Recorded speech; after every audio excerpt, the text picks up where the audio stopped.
The Australian working class endured extreme hardship, especially during the Great Depression. This, however, has fostered a rich culture of mateship, hard work, and compassion for those in need.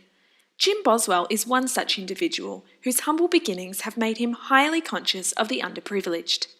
Born in 1938, Jim grew up living on a reserve in Newcastle, known colloquially as Texas.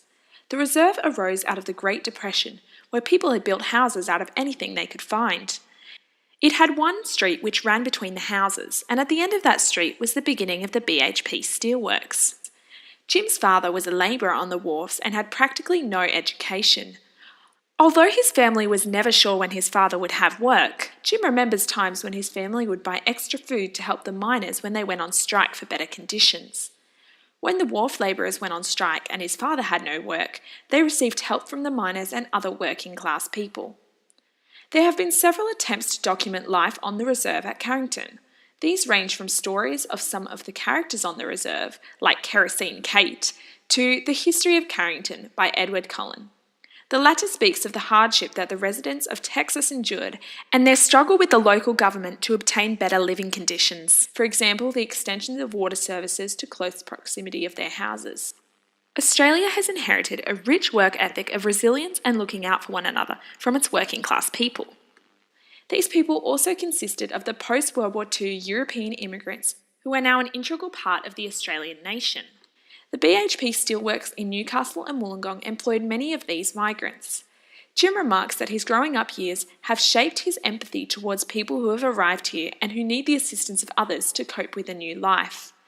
Many Australians have embraced multiculturalism as a proud part of their Australian identity. Jim believes that the addition of many other nations and cultures has been a primary reason for our nation's success.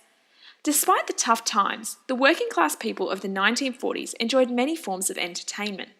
In the early days at Texas, Jim's father was well known in the community for his singing voice.